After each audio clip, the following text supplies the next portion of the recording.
We don't have a final number now, but as soon as we do, we will let you know. That concludes our presentation. We'll entertain questions from the board. If I could make one comment, I did state at, I think it was the last budget workshop, that 2 of the Western Suffolk BOCES component districts out of the 18 were showing an increase in enrollment. The actual number is 3, Amityville, Copagan, Wyandanch. I just want to correct that. And in looking at comparable numbers in Nassau, and I don't have the districts, it is the only districts in Nassau that are also showing an increase in enrollment, the same demographic pattern as Amityville, Copagan, Wyandanch.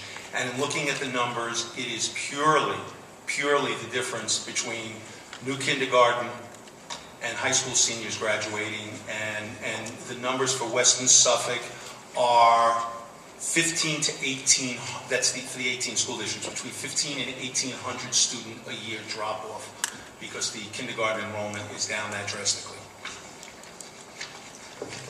I think we also shared at the previous meeting, and we've done some research, that overall the birth rate in the country and in New York is declining, which is in large part why you'll see declining enrollment in schools.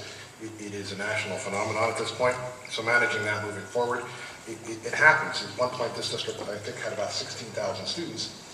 There was a contraction. I think it went down to about 5,500. It went back up to 75. It was something we need to manage. Any more questions or comments from the board? Yeah, I have a couple of questions. The $37 million state aid, according to the sheet I got from the state, it's showing $38.3 million. Is that number just an estimate? Yes. It seems to be a $1.3 million difference. Yeah, it's an estimate. The state, and Mrs. Newman can build on my comments, bases their high-cost aid, private special education, and BOCES services and other cost-driven aids based on estimates. If our activity changes for one reason or another, the number will actually drop. Mrs. Newman, can you build on that, and in addition, the pre-K component of that as well? Absolutely. The state runs its databases at different times during the year, and based upon their estimates, those numbers will fluctuate. So, for instance, if you were to look at the previous year estimates that are now on that state aid run, they are different from the previous runs. In addition, Dr. James, you're absolutely right, there's one area of aid which is related to universal pre-K that, although it shows on a state aid run, we are mandated to run that out of our special aid fund, so therefore it cannot be included in general aid revenue projections. But historically speaking, have these projections come in much lower, a little lower, or higher? That varies from year to year. There's no set pattern. But our projections going into next year are lower, actually pretty significantly lower. Without getting into specific detail, it's certainly, at this point, less than $500,000 increase from the budget, the governor's proposal to the new proposal. Because last year, it looks like, if I'm reading this correctly, their proposal was $35.2 million, and we got $35.5. Is that right? And again, what you're looking at is a different database one that the state changes. What we compare it to is what the numbers that we had put up last year as well. You have to take into account those fluctuations and then also UBK. And you realistically believe that there's going to be a $1.2 million less than this 38 additional? As I said, we're going through the estimates now, but you're comparing one set of figures that the state changed and then put out. So the numbers that we're showing is what we are anticipating, and we are going through all of the estimates, as we stated previously, of the governor's proposal. I'm sorry, the state proposal. Okay, so just if I got the wrong sheet, what is the current estimate from the state right now? From the state, not that you're anticipating. I don't have the state aid run in front of me, so I can't give you that exact number. Is it But I'll higher certainly than the get that 37 million? information to the board. Is it higher than the 37 million we have here? The total, Well, I believe that it is, but again, I don't have that figure with me. I'll be happy to get that information for the board. I think we had sent it home, but we can send it home again. Okay. I had another question as well. Maybe I missed it, you may have explained it. But what is the reason for the 2.5 million change in the debt service? 2.6? Two areas. Number one, on the bond principal, I believe there's an increase to the principal and interest payment next year, but the most significant increase there is the energy performance contract, which fully hits in the 14-15 year. But that is, Yes, I'm sorry. but that does then. The energy performance contract is at no cost. It's funded by two areas. It is the guaranteed utility savings and then also additional building aid. And just to be clear, because I know on a number of these PowerPoint pages, you're listing on the 13-14, the total budget, you're listing the 179.3 number. That's a number that was approved, but the expenditure is only 172.2. So, I mean, I guess, you know, it's a little misleading, I think, to put the higher number when the actual is really the number you need to look at, because 179 to 183 this year looks like it's a $3.8 million difference, but from 172 to 183, it's an $11 million difference, even though I know you're taking the appropriated fund out of that. So. The budget-to-budget numbers, the only way we actually can do it, regarding that, and as we've talked about before, anything that remains is appropriated back to the taxpayer. Actually, all of it.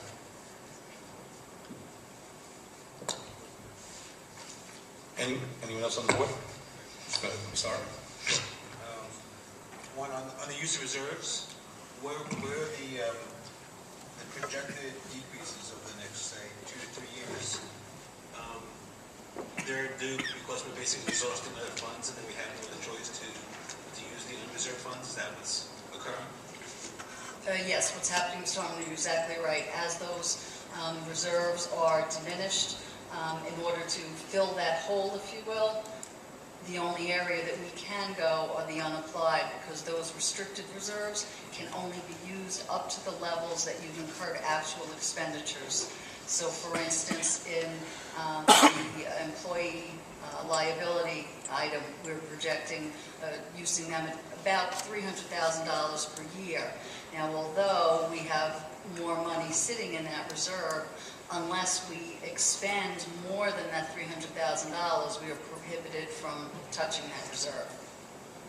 And the other question, what was the tax levy number we came out with last year on the budget? Do you remember that number? The budget or the actual? Well, I know the actual is 1.585 is what we When we passed, passed.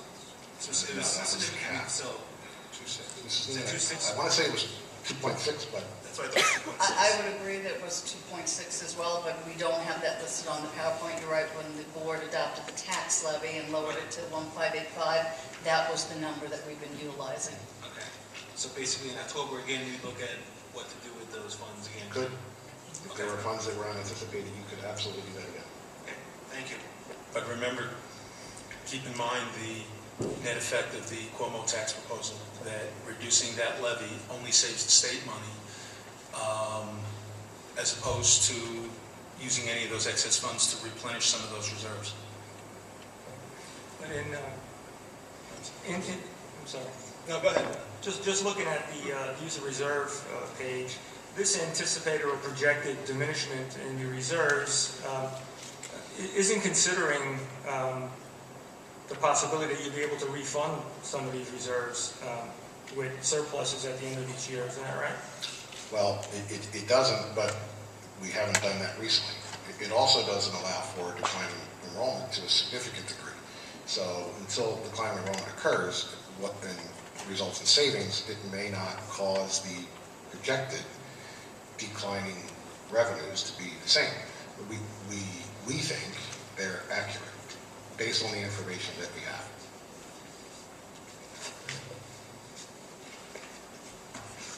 Any more questions from the board? Okay, I will now open the microphone up to questions or comments from the audience on the agenda items only, and please remember the 5-minute time rule. Anyone?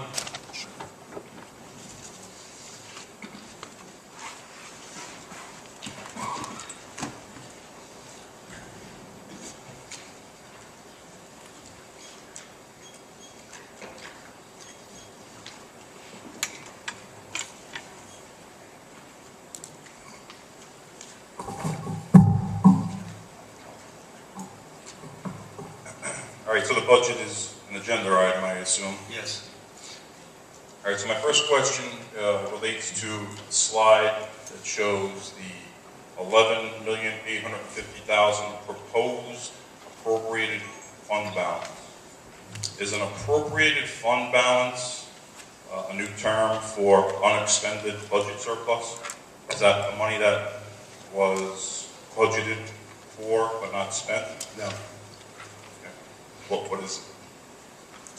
it is a term for all funds that the board is authorizing appropriation, which could include use of reserves, unanticipated revenues, it could include unspent monies, it could include any number of items associated with cash available to the school district at the end of the year. And as you know, we've been exhausting every bit of cash that we can and declining and spending down our revenue, our reserves as well. So no, it isn't just savings on the budget.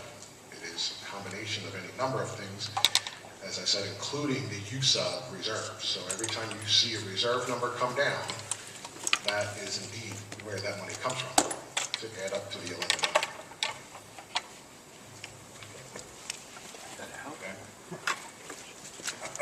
Do we know what the unexpended budget surplus is projected to be for this year?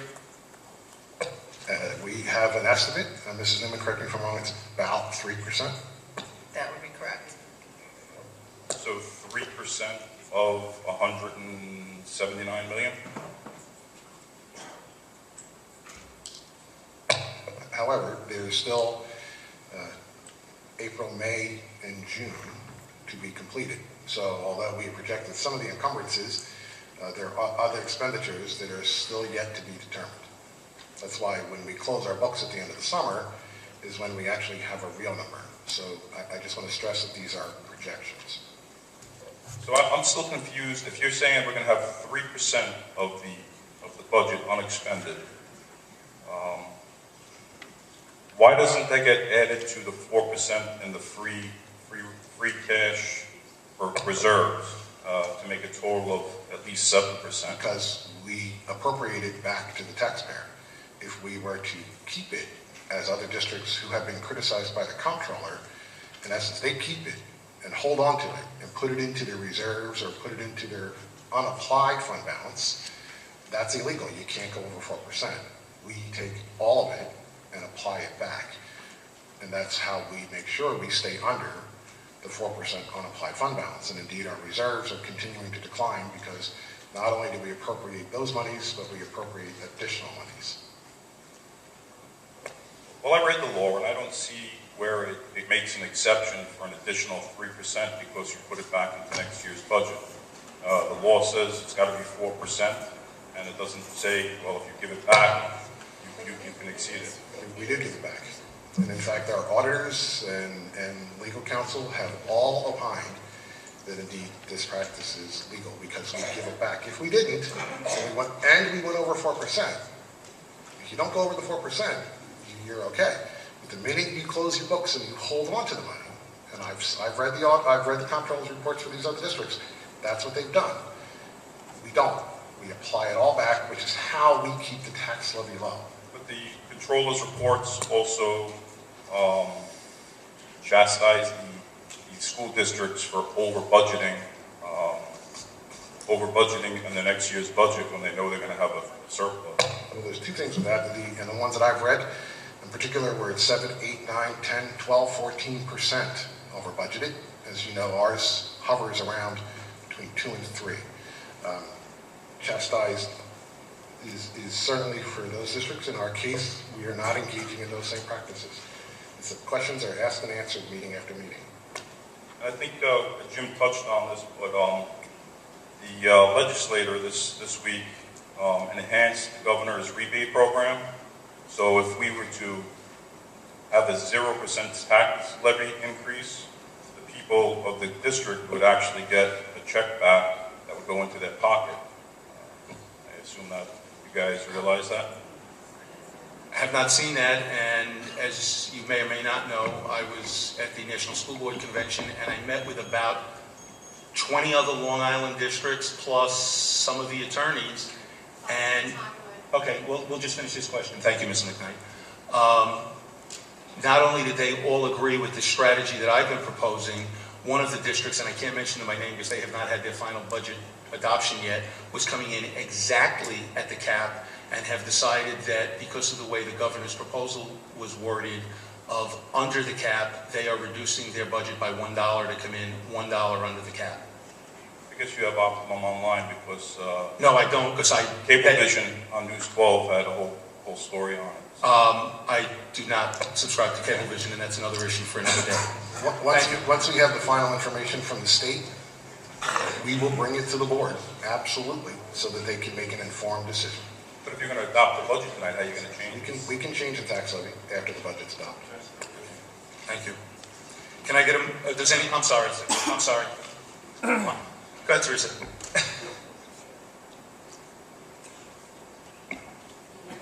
No. Want to just try the other one? Try the other one. We know the other one works. Go ahead. No. Yeah, we want to make sure everybody else back there hears it.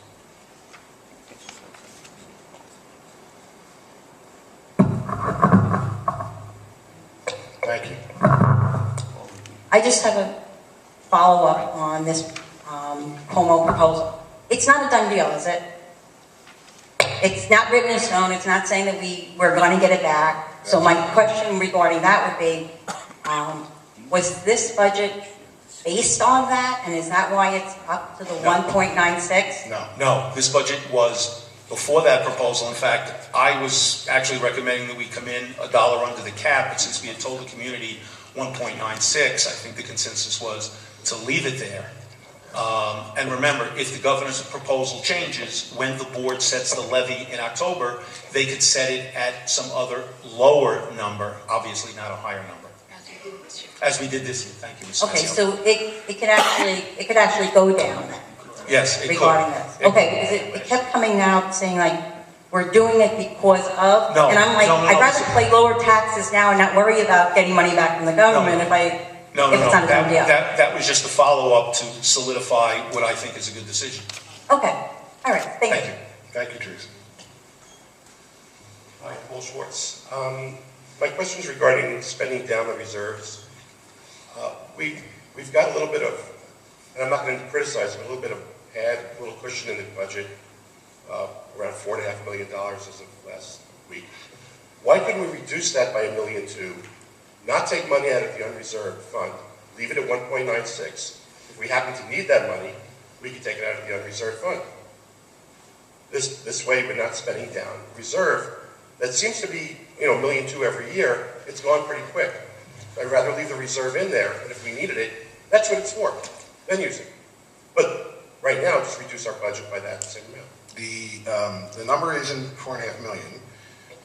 The number is different, and each number is based on a potential expenditure. It's always money's always, but money is in the reserve. That's how we built the budget. Right, the money is there should you need it. And this way, we wouldn't be taking it out if we don't need it. Because once it's out, it never goes back. No, it can go back actually, because if we get the excess funds this year and the governor's proposal holds, we can use those monies into the unapplied reserve. So we feel that we have squeezed that number as tight as we can without putting ourselves in a position to spend down money before we have to. I'm not criticizing the I understand. pad, or whatever you want to call it. I'm criticizing the need to take it out of the reserve. We're padding and taking that money to cover that out of the reserve, which is 3.5% now. Next year it'll be 2.5%. Pretty soon, and that'll affect the bond rating, et cetera, et cetera. And it won't be there when we need it. Thank you. Thank you.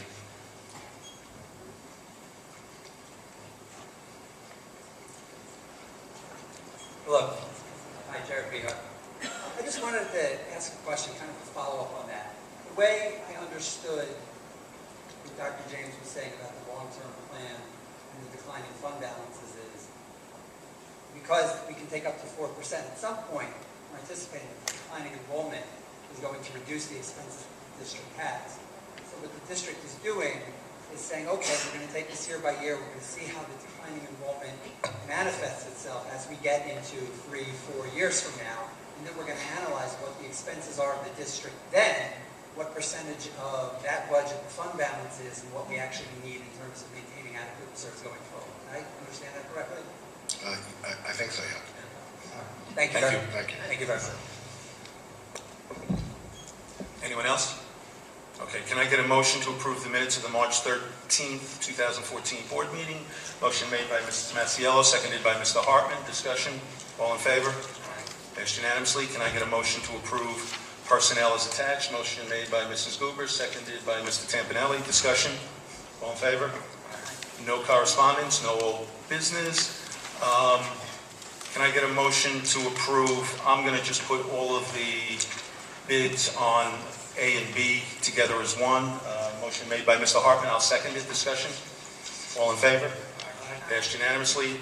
Can I get a motion that upon recommendation of the superintendent of schools, the Board of Ed rescinds the resolution which was adopted on December 12th awarding the extermination bid to Verrazano Exterminating?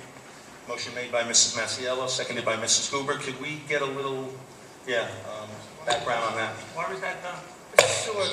Sure. The reason for that, it was a bid. The lowest responsible bidder was awarded at the December board meeting, which was Verrazano Exterminating. Subsequent to that, I believe 4 weeks or so ago, Verrazano wrote a letter rescinding their award because of mathematical errors. We did review the matter with legal counsel. They are entitled and can do this. The board has to rescind the bid in order for the district to then move forward. We will be following our purchasing practice and policy in going forward, but it will not be with this particular company. We can't hold their feet to the fire and hold them to the bid? I see. Mr. Mr. Bonas, yes. Well, we can, but I understand there's not a bid bond. Normally on a small Correct. little RFP like this, there's not a bid bond, but, large projects, there would be a bid bond for this, if there's a damages you suffer by reason of the going to the second bidder. Okay. All in favor? Passed unanimously. New business, can I get a motion to approve all of the Burton Baron Smith payments on masonry? Motion made by Mrs. Masiello, seconded by Mr. Hartman. Discussion, all in favor? Passed unanimously. Can I get a motion to approve Johnson Control invoice payment number 11 in the amount of $635,540 for application and certificate payment in connection with the energy performance projects? Motion made by Mr. Tampolini, seconded by Mrs. Goober. Discussion, all in favor? Passed unanimously. Can I get a motion to approve the 2013-14 health services contract with the following providers and authorize the president of the board to sign same: Smithtown Central School District and Plainview Old Bethpage Central School District? Motion made by Mr. Hartman, seconded by Mrs. Masiello. Discussion, all in favor? Passed unanimously. Can I get a motion to approve the 2012-13 District of Residence contract with the Sachem Union Free School District and authorize the president of the board to sign same? I'll make the motion, seconded by Mr. Tampolini. Discussion, all in favor? Passed unanimously. Can I get a motion that the board approve the obsolescence of the equipment that's attached? Motion made by Mrs. Goober, seconded by Mr. Hartman. Discussion, all in favor? Passed unanimously. Can I get a motion to accept the following donations? Donation by David Lee in the amount of $150 to be used for the 2014-15 National Science Bowl Club.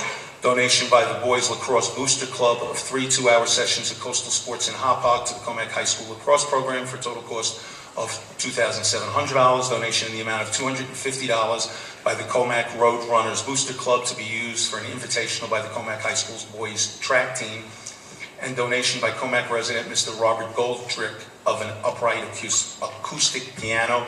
Motion made by Mrs. Masiello, seconded by Mrs. Goober. And as usual, I am impressed every month with the generosity of our residents who continue to support this district. All in favor? Passed unanimously. Can I get a motion to approve the 3 field trips, Commack High School to the Bronx Zoo on April 29th, Commack High School to Madame Tussauds on April 23rd, and Commack High School to the American Museum of Natural History on April 30th. Motion made by Mr. Hartman, seconded by Mrs. Masiello. Discussion. All in favor? Aye. Passed unanimously. Can I get a motion that upon the recommendation of the Superintendent of Schools, Randolph DiUlio, Joseph Flame, Michael Franco, and Janet Katz shall be added as members of the 2013-14 and 2014-15 Audit Committee? Motion made by Mr. Tampolini. I'll second the motion, and as part of the discussion, I see a couple of the new members are here. I'd like to welcome you and thank you for attending. All in favor? Aye. Passed Can I unanimously. just comment that I I'm thought sorry. that whole experience of interviewing and meeting some people that were very interested in this service to their community, it was very much a moment of gratitude for me to see how involved their thinking was, how they thought they could bring their expertise. Every single person we sat with was well qualified and able to help us, and of course we had to make the choice, but we do appreciate all those who put their names in. Thank you. Can I get a motion to approve the 2014-15 IDEA flow-through funds for Opportunity Preschool? Motion made by Mrs. Goober, seconded by Mr. Tampolini. Discussion, all in favor? Passed unanimously. Be it resolved that upon the recommendation of the administration, the Board of Ed adopt the attached 2014 school district budget. I'll make the motion, seconded by Mrs. Masiello. Any further discussion? All in favor? Aye. Opposed? I'm opposed. That vote was 4-1. Upon the recommendation, can I get a motion upon the recommendation of the administration that the Board of Education adopt the resolutions for the annual budget vote and trustee election to be held on Tuesday, May 20th? I'll make the motion, seconded by Mr. Hartman. Discussion? All in favor? Aye. Passed unanimously. Can I get a motion to acknowledge receipt of the statement of services rendered on non-retainer matters in the amount of $8,617.50 for the period ending February 28, 2014, submitted by Lamb and Barnowski. Motion made by Mrs. Goober, seconded by Mr. Tampolini. Discussion? All in favor? Passed unanimously. Can I get a motion to acknowledge receipt of the 5 financial reports attached? I'll make the motion, seconded by Mrs. Goober. Discussion? All in favor? Aye. Can I get a motion to acknowledge receipt of the internal claims auditor's monthly update? Motion made by Mr. Hartman, seconded by Mrs. Masiello. Discussion? All in favor?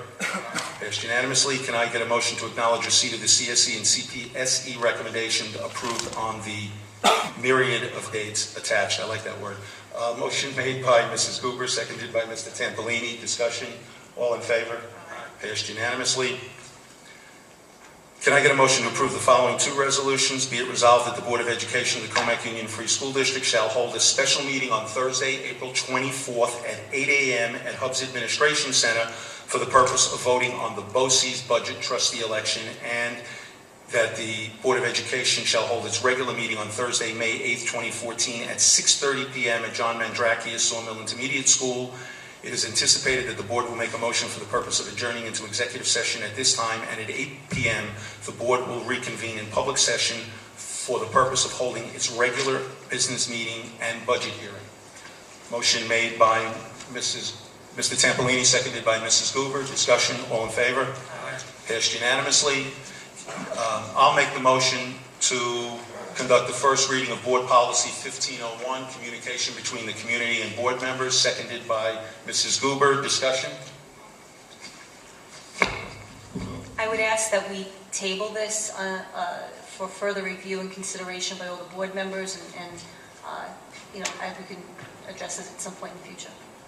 I made the motion, but I'm fine with that. All in favor of, Do I have to do this as a separate, I know we always screw up table motions. Do I have to do a separate motion to table? Yes. I have to do that too, you're right, thank you, Mayor. Okay, can I, Mrs. Guber makes the motion to table, Mr. Tampolini seconds, all in favor of tabling the motion? Unanimous to table. I have one more item on the board business. As I mentioned before, I was at the National School Board Convention this weekend, and I just think it's an opportunity to give the community and my fellow board members just a little update on what happened at the convention. I want to start out by saying that this may have been the best convention for school leaders that the National School Board Association has ever put on, even though we shared the convention space with WrestleMania 30. That was an experience that I hope never to see again, but I will comment on it later. I am strongly recommending that all board members sitting on this board next year attend either the state conference in the city or next year's national conference. I know I will be there, probably at both. The opportunity to learn new ideas, share ideas, and learn what is trending in other areas of the country and networking with fellow Long Island board members, upstate board members, and the other 49 states is well worth the investment. We in Commack are responsible for over 7,000 children and almost $200 million.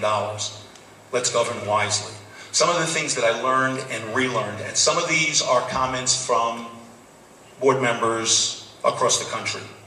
We have lost our focus. Our focus is and must be students come first. They also come second and third. Extremism in the defense of education is no vice. Let's focus on the positive events and happenings. If you criticize, give us a suggested solution. We may not agree, but do not burn down the house just to prove a point. One board member from Illinois summed it up best when she said, "I've only been pregnant once, but I have 7,500 children." This one I got for the board. I think it's time we went paperless. I brought some information back. I'm going to distribute it. The amount of paper we get, trees we kill, staff time on accumulating, collating. We can save money in the long run, and we can even have agendas, etc. We can have all the backup documents up online quicker and appease everyone, and I think it's a good idea. One of the other suggestions that came out from a woman from, I believe, Kansas, but it might have been Kansas City, so it could have been Missouri, was something we did years ago. As you see, we have a dearth of participation at a meeting like this. Let's move the meetings again. Let's hold them at some of the other schools. Maybe some of the bigger meetings have to be here at the high school. But maybe we should move the meetings to the 4 elementary schools. Last time we did that, we got a large turnout when it was in the people's home district. It might help. If not, go back the next year. I attended a bunch of Common Core presentations. Common Core is not only a major issue in New York, contrary to Newsday. Most states have the same issues with implementation and high-stakes testing of both the students and the teachers. We are not in the minority, as Newsday would make us believe. There are new innovative ways of teaching the core subjects, and I've given the superintendent handouts for the applicable staff for ideas to use, or maybe just raise an idea, raise an eyebrow and throw it out, but I thought there were some interesting things in there, but I'm not the educator here. This one I got from Thomas Friedman. We need to be mindful of the fact that the middle class is no longer middle or average, and the norm keeps shifting downward. We need to address those goals quickly and appropriately for the future generations. Our board job priority is taking care of the children and making sure that the teachers who work in this district work better for our children. Stay the course and do not worry about the naysayers. They are in the minority. Lastly, the National School Board Association and the National PTA have joined forces to renew the effort to support public education under a new plan called Stand Up for Public Schools. I am proudly wearing one of their expensive wristbands. I know that without the PTA support, we would not be the great district that we are. And charter schools, no matter what the advertisements on TV say, are not public schools. Lastly, in conclusion, there was a chant from the WrestleMania fans, and while it applies to the current WWE belt holder, whoever he is, also applies to my feeling on public education. Yes, yes, yes.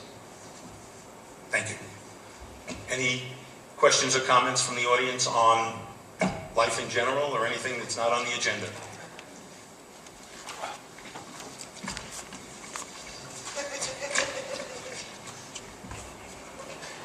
Oh, and by the way, excuse me 1 second. Did your son get the picture? Okay. I got to pose with one of those belts. Okay, go ahead.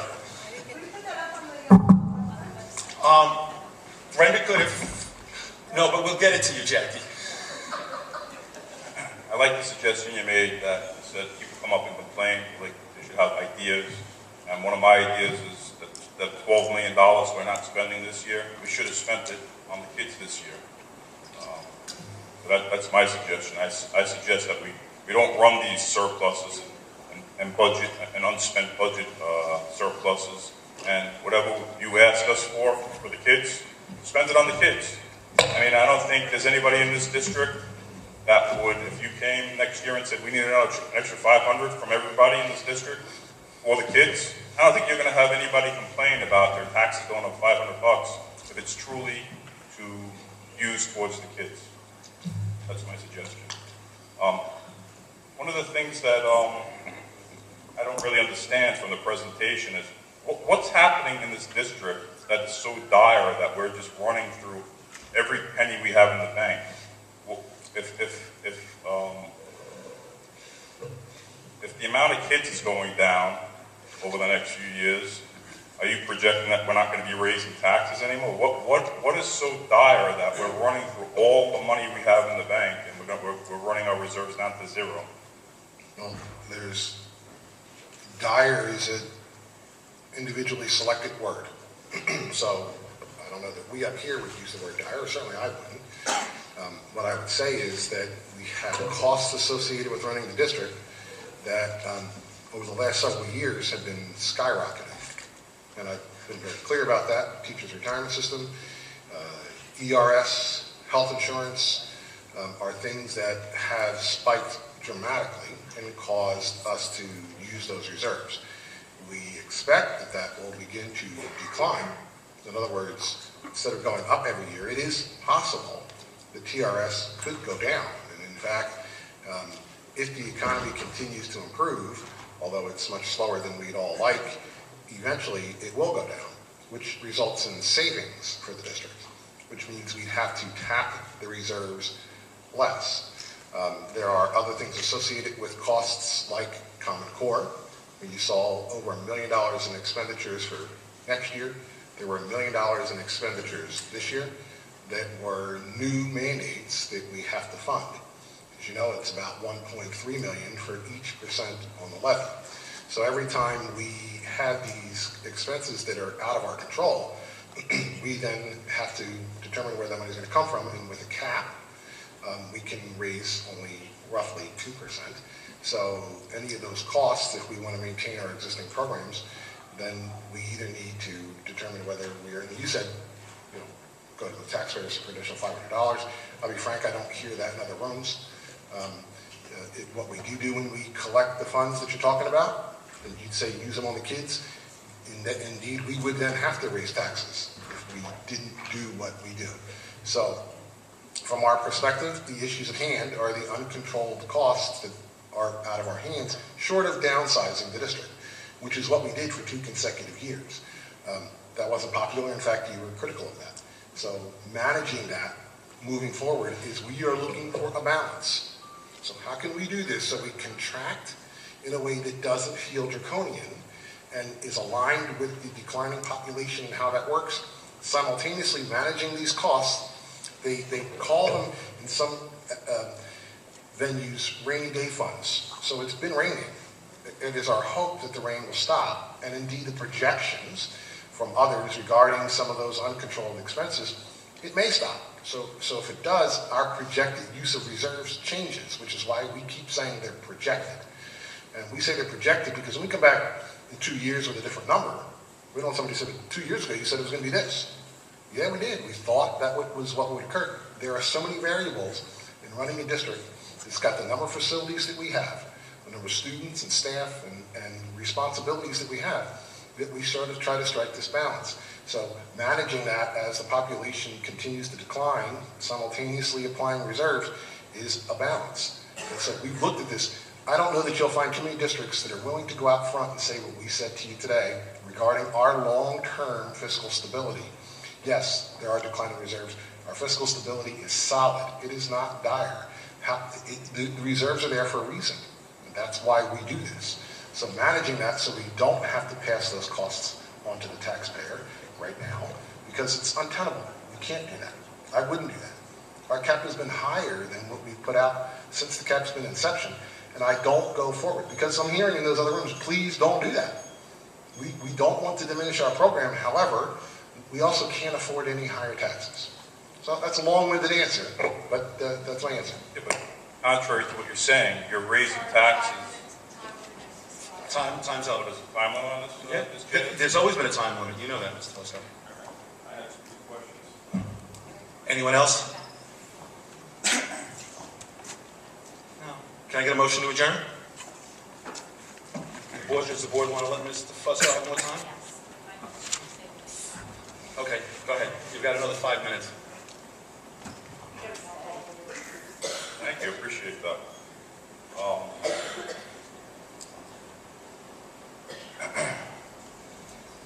One of the questions I had was in line 1240, Chief School Administrator's Office.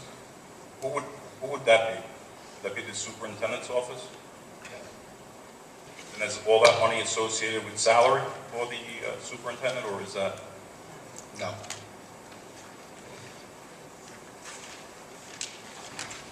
The last statement I have, I guess, is last meeting we talked about the declining enrollment in the schools, and I guess you guys said you did research. Well, I went home and I did research, and I went home onto the U.S. Department of Education, and they have a projection and statistics pamphlet that's out. It's about 700 pages, and it has graphs, and it has all the state pictures and such. And Circles and arrows? Yeah, all kinds of jazz like that. And what it shows is that enrollment for the Northeast is going down. But all the states in the southern states, Florida, North Carolina, South Carolina, Texas, even as far as California, their enrollment is actually increasing, and it's projected to increase for the next 10 years. And like I said before, I guess that could be correlated with expensive taxes in the Northeast and people trying to go farther south. And what they also showed is that the enrollment is going up. The birth rates are going up, not going down. Birth rates are going up across the country, not going down. I beg to differ. The Yeah. New York Times this past weekend had a front page of what? 1.9, I thought, but I could be Well, wrong. it said actually that the birth rate globally has gone down and is going down. And I can debate you as to why the enrollment in the South, it has nothing to do, I wouldn't say nothing. It may not all be taxes. It has to do with the fact that when you look at the Rust Belt, those cities that did not reinvigorate themselves, the Detroits, the Buffaloes, what happened is all of those manufacturing jobs moved. What replaced them? Nothing. Pittsburgh lost their steel jobs, but they were good enough to come up with insurance and banking. Pittsburgh shows an increase. I'm not talking school, I'm talking total population, because the cities reinvigorated themselves and came up with other things to do. Yeah, we've got a problem on Long Island. It's not just Commack, it's Long Island, it's the city. And the middle class is what's shrinking. Yeah. But that's a national problem. No, it's not a national problem. Oh, so you're saying that it's a Long Island problem. It's a Long Island, what you're saying, the shrinking middle class? Yeah, that could be a national problem, yeah. But what I'm saying is, people are being driven off Long Island because of the high taxes, and here we are, we're raising taxes. No, people are being driven off Long Island because there are less jobs. And this is the place for the debate. We disagree. All right, but they're being driven off the island by high taxes, and they're... People that have jobs don't have to leave because of high taxes. It's people who aren't working any tax. One of our neighbors who lives in between us came over to me today and made the beg to me. don't raise the taxes, I'm retired, I can't afford it, she can't afford to go up $500. When I explained to her that she's going to be tax neutral, she's like, I can live with that. Well, she'd also be happier if she was going to get that $150 in her pocket to spend on whatever she wanted. There's no way she can get $150. Sure. You want to come up with a budget decrease? The legislator said if you don't raise the taxes. Peter, if you want to get into discussion, Okay. Mr. Fusco, I will let you do it ahead of the meeting, but let Mr. Fusco ask more questions. But the legislator has said that if you have a zero increase in the tax levy, the people of the homeowners in the district will get a refund check that they can use and spend on whatever they want. The board can decide that in October then, if that's what happens. When are you going to adopt the budget? You guys are going to, as soon as I sit down, you're going to discuss and adopt No, the not the budget? budget. The budget is adopted tonight. We already did. Oh, you already took a vote? That was the vote we had, 4-1, with Okay. Mr. Templini voting no on the budget. But Dan, we can adjust the levy Downward, down. downward. As we did this year. Yeah, it's in October. If you find out that you didn't need as much money as, well, we have to wait till October for that. Or if we receive written confirmation from the governor's office that what you're indicating is accurate. And I'm not doubting that you saw this on television at all, but we can't base our information on TV. We have to actually get it so that we can tell the board, this is factual, so that we know that the board then can make an informed decision. So at that point, the board could make a determination in setting its tax levy that could be lower, so that if indeed what you're saying is true, and it's feasible for us to do that, because I don't want to give you the impression that it's feasible yet, we don't know, then we'd have to make that determination. So that's sort of where we are with all that. I don't want to give you the impression that we wouldn't make that recommendation, or that the board wouldn't be able to act on that. The board could still act on that, absolutely. Okay. Very good. Thank you guys tonight. Thank you. Take care, Dan. Thank you. Can I get a motion to adjourn? Give me a motion. Motion made by Mr. Hartman, seconded by Mrs. Masiello. All in favor? Passed unanimously.